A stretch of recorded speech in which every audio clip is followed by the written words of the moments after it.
IBN 7 हौसला है।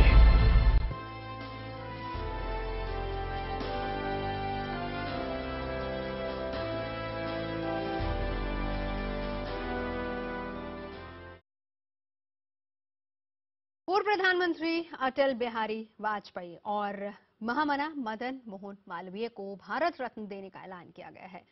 राष्ट्रपति प्रणब मुखर्जी ने ट्वीट कर दोनों को भारत रत्न दिए जाने की जानकारी दी। कल यानी कि 25 दिसंबर को अटल बिहारी वाजपेयी और महामना मदन मोहन मालवीय का जन्मदिन भी है। ऐसे में भारत रत्न मिलना जन्मदिन का तोहफा माना जा रहा है। दोनों हस्तियों को भारत रत्न दिए जाने के ऐलान पर सभी दलों ने, तमाम नेताओं ने और सभी तबके के लोगों ने खुशी जाहिर की है। कोटि आकुल हृदयों में सुलग उठी है जो चिनगारी, अमर आग है, अमर आग है। कौन कह रहा उसे हिमालय, कौन कह रहा उसे हिमालय, वह तो हिमावृत ज्वालागिरि। अणु अणु कण कण गव्वर कंदर गुंजित ध्वनित कर रहा अब तक डिम डिम डमरू का भैरव स्वर।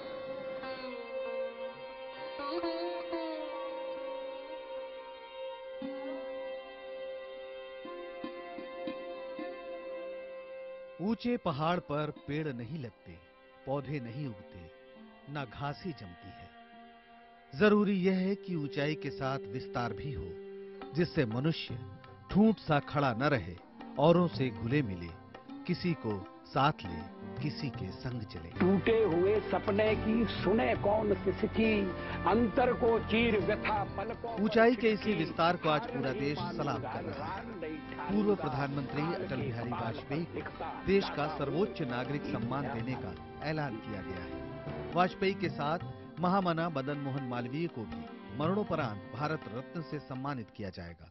गीत नहीं गाता हूँ, बेनकाब चेहरे हैं, दाग बड़े गहरे हैं, टूटता तिलस्म आज सच से भय खाता हूँ, गीत नहीं गाता हूँ। एक ने स्वतंत्रता सेनानी के तौर पर देश की आजादी की नींव मजबूत की, देश को BHU जैसा विश्व स्तरीय विश्वविद्यालय दिया, तो दूसरे ने देश को विकास की राह पर ले जाने और हर तबके के लोगों को जोड़ने का काम किया।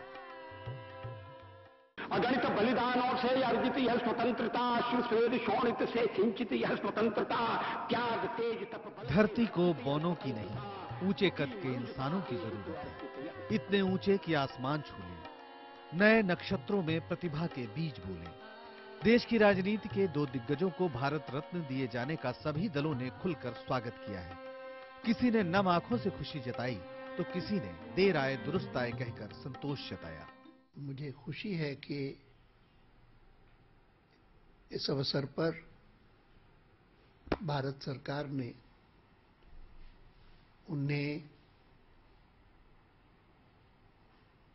भारत रत्न के सम्मान से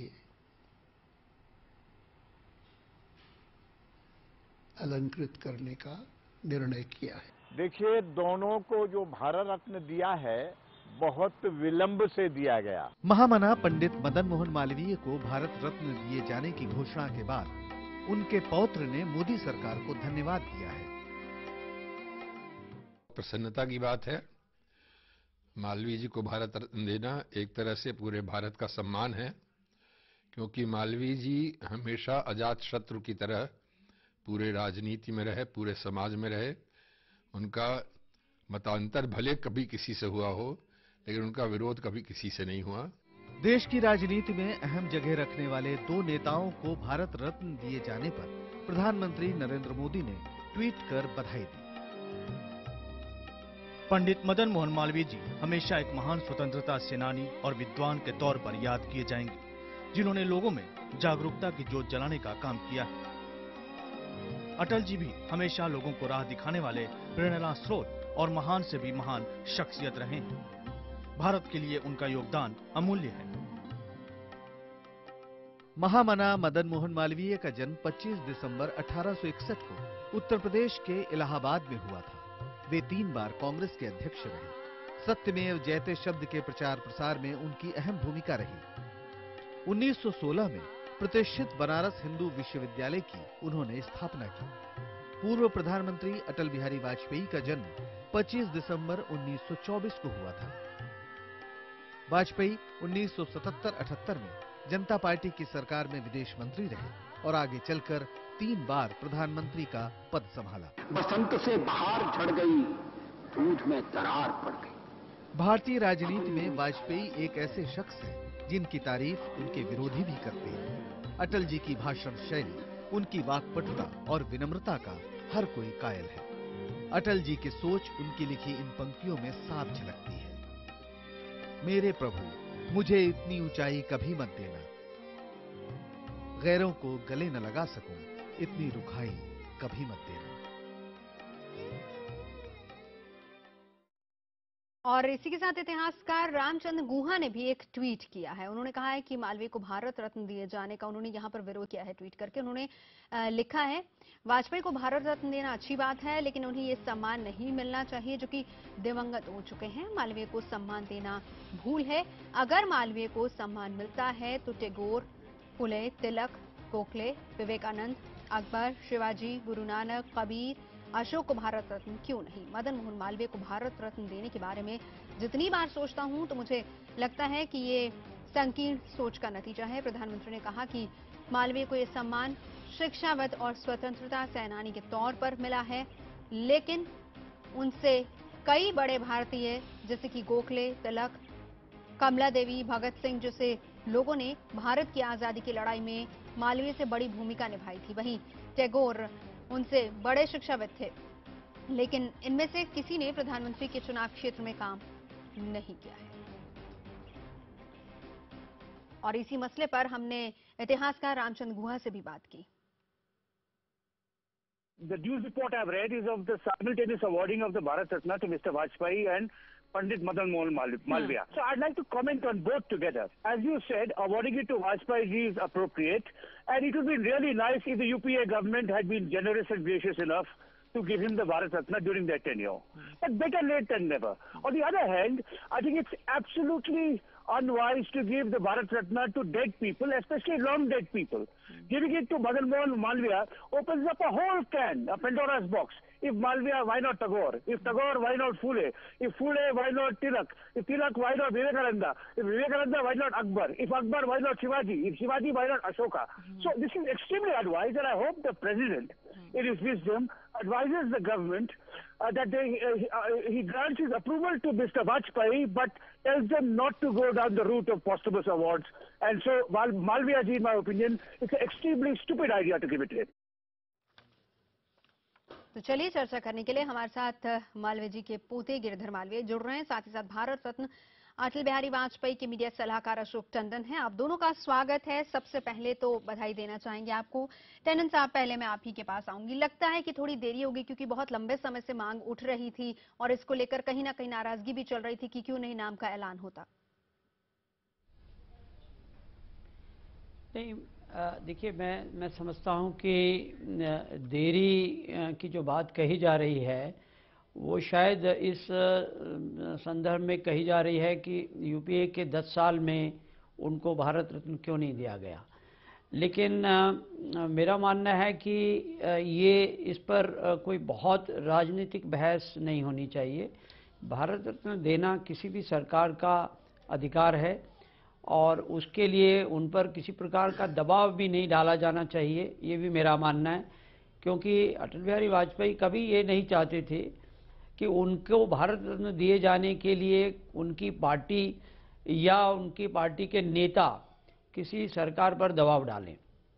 जहाँ तक उनके अपने 6 साल के प्रधानमंत्री काल की बात है, तो मैं यहाँ ये बात बताना चाहूँगा कि जब 1999 में कारगिल की जीत हुई और उसके बाद जनता ने उनको फिर से तीसरी बार एनडीए की सरकार बनी और उसमें वो प्रधानमंत्री बने, तो ये एक चर्चा चली थी एनडीए में और उनके कैबिनेट के सहयोगियों में और भी जो सहयोगी हम जैसे लोग उनके साथ काम करते थे कि अटल जी को उसी समय भारत रत्न से सम्मानित किया जाए। लेकिन अटल जी ने उस समय स्वयं जो उस बहस में बैठे थे, उन्होंने ये एक स्टैंड लिया कि हम अपने आप को भारत रत्न नहीं देंगे। तो जब ये बताया गया कि कारगिल की जीत का सेहरा देश ने आपके सिर पर बांधा है, तो उनका कहना था कि कारगिल की जीत तो हमारे जवानों की जीत है और उसका श्रेय हम अपने ऊपर नहीं लेना चाहते। लेकिन जब कहा गया कि देश की जनता ने एक बार फिर चुनाव में आज जीत आपको दिलाकर ये प्रूव कर दिया है कि आप देश के नायक हैं, तो भी उनका मानना था कि हम स्वयं को भारत रत्न नहीं देंगे। यहाँ मैं बिना किसी इसके कि उन पर मैं टिप्पणी नहीं कर रहा, लेकिन उदाहरण के तौर पर जब हम सब ने ये कहा कि पंडित जवाहरलाल नेहरू को भी भारत रत्न उनके प्रधानमंत्री काल में ही मिला था और श्रीमती इंदिरा गांधी को भी बांग्लादेश की लड़ाई के बाद उनको सम्मानित किया गया था, तो आप इससे क्यों इस प्रकार से कतरा रहे? तो उन्होंने कहा था कि नहीं, मैं स्वयं को भारत रत्न देने के पक्ष में नहीं हूं। तो इस कारण अब 10 साल यूपीए का राज्य रहा, उसमें भी जहां तक मेरी जानकारी है, मैं गलत भी हो सकता हूं, एक समय पर डॉक्टर मनमोहन सिंह भी अटल जी को भारत रत्न देने के पक्ष में थे, वहां पर कभी लेकिन फैसला उनकी नहीं सरकार सरकार की तरफ नहीं हो पाया। तो ये देरी वाला जो जी चंदन साहब, आती हूँ मैं आपके पास। गिरधर मालवीय जी भी हमारे साथ इस वक्त जुड़े हुए हैं। आपको भी बहुत बहुत बधाई। और इस युग के आदर्श पुरुष वो कहे जाते हैं और पहले और आखिरी व्यक्ति जिनको महामना की उपाधि से भी नवाजा गया, और उसके बाद एक शिक्षाविद और अब भारत रत्न से नवाजा जाना। जी बिल्कुल, आपने सही कहा। और महामना का योगदान तो मैं अगर छोटे शब्दों में कहूं तो सर्वांगीण था। भारत के निर्माता के तरह से काशी हिंदू विश्वविद्यालय में उन्होंने सबसे पहले जितनी तकनीकी शिक्षा है उसकी व्यवस्था की। इंजीनियरिंग, टेक्नोलॉजी, माइनिंग, फार्मेसी, कौन सा ऐसा विषय था जिसमें उन्होंने पढ़ाई की व्यवस्था नहीं की। आज जितने भी आईआईटी हमारे देश के हैं वहाँ सब बीएचयू के पढ़े हुए टेक्नोक्रेट्स, उन्होंने उसको फिर चालू किया है, स्थापित किया है। ये बीएचयू को प्रीकर्सर कहते हैं, जितने आईआईटीज हैं उनका कहते हैं। तो ये महामना का केवल यही नहीं कि शिक्षा के क्षेत्र में योगदान हो, उन्होंने 1885 के बाद 1886 में जो कांग्रेस का पहला अधिवेशन था वहां से सबसे पहले ये कहा कि जब तक हमको रिप्रेजेंटेशन का अधिकार नहीं मिलेगा तब तक टैक्स नहीं होना चाहिए। और ब्रिटिश सरकार का विरोध करते हुए पूरे जीवन ब्रिटिश सरकार की गलत नीतियों का विरोध किया। स्वतंत्रता संग्राम में उनके जैसा योगदान लगातार पूरे जीवन पर्यंत 1946 तक उनके द्वारा जो किया गया है वो भी एक तरह से बेमिसाल है। इतने लंबे अरसे तक स्वतंत्रता संग्राम में पूरे जुटे रहना। बिल्कुल। इसके अलावा इस देश में जितने भी सामाजिक एकता की बात थी वो उन्होंने की। अछूतोद्धार आंदोलन उनका चलाया हुआ था। उन्होंने कहा कि अछूत हमारे देश में नहीं होते थे। बिल्कुल। और एक जिनको तथाकथित एक सज्जन ऐसे थे जो उनको लोग कहते थे मंदिर में दर्शन का अधिकार नहीं है, अपने पास बैठा करके उन्होंने ये कहा कि अगर इनको मंदिर में दर्शन का अधिकार नहीं है, जो नित्य बिना नागे गंगा स्नान करके और विश्वनाथ जी के मंदिर के बाहर से माथा टेकते हैं, तो मुझे दर्शन का अधिकार नहीं है। इसलिए कोई हमारे यहाँ देश में भेदभाव नहीं होना चाहिए। सामाजिक समरसता की उन्होंने बात करी। जब लोगों ने स्त्री की शिक्षा का विरोध किया तो उन्होंने कहा कि यदि हमारे देश की 50% महिलाएं अगर पढ़ाई नहीं करेंगी तो हमारा देश अशिक्षित रह जाएगा। यानी कि पुरुष पढ़ता है। अगर हालांकि बहुत सी ऐसी बातें हैं गिरधर जी जिनको हम याद करें तो यकीनन बहुत कुछ यहाँ पर कहने लायक होता है, लेकिन साथ ही साथ यहाँ पर हम ये भी बात कहेंगे कि वो पहले ऐसे व्यक्ति थे जिनका विजन बहुत स्ट्रांग था, जिनको ये पता था कि हमें आजादी मिलेगी, और उससे पहले किस तरीके से उन्होंने यूनिवर्सिटी की स्थापना की और किस तरीके से स्टूडेंट्स को तैयार करना शुरू किया भारत निर्माण के लिए। हम पहले टेक गुरु के तौर पर अगर उसको देखें तो शायद गलत नहीं होगा। आप दोनों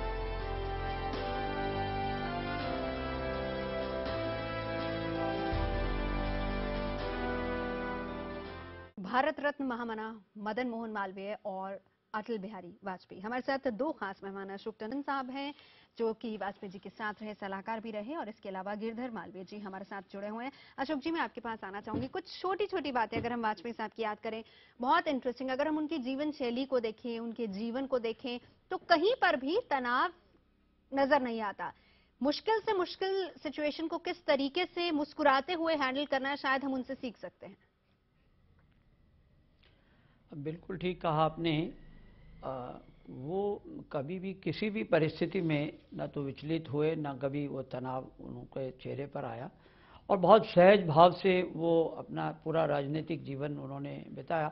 विशेष तौर से जब वो 6 साल प्रधानमंत्री रहे तो बहुत काफ़ी इस प्रकार की चुनौतियां उनके समय में आई, लेकिन कभी ऐसा नहीं लगा कि जिसमें हम कहें कि वो कभी टेंस हुए हों या इस प्रकार से लगा हो कि वो बहुत बेचैन हैं। बहुत सहज ढंग से उन्होंने सभी उस समय की परिस्थितियों का सामना किया और पूरा जीवन उनका बड़ा सरल और सहज रहा है। सबसे बड़ी बात जो हमने वहाँ उनके साथ काम करने के देखी कि बड़े व्यक्ति जिनके बारे में हम बहुत कल्पना करते हैं कि बहुत बड़े लोग हैं, वो अपने व्यक्तिगत जीवन में और अपने सहयोगियों के साथ जो उनका व्यवहार है उसमें कितने सरल और सहज हो सकते हैं, इसका उदाहरण हम कह सकते हैं। और एक तरीके से हम कहें कि तमाम, चाहे वो सियासतदान हो या फिर आम लोग हों, वो उनकी इस पर्सनालिटी से काफी कुछ सीख सकते हैं जो कि अपने अंदर वो शामिल कर सकते हैं। हमारे साथ गिरधर मालवीय जी भी मौजूद हैं।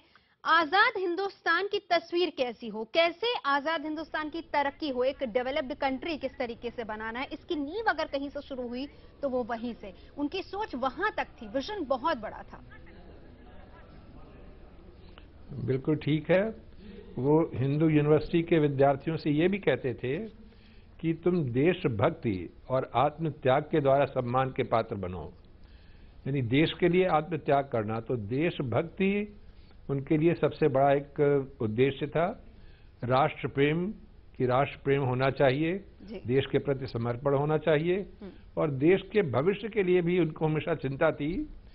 पूरे देश में जब स्वतंत्र हो जाएगा तो एक ही भाषा है हिंदी, जो कि सबसे ज्यादा लोगों द्वारा बोली जाती है, तो हिंदी का प्रचार प्रसार हो, इसके लिए उन्होंने हिंदी साहित्य सम्मेलन की स्थापना की।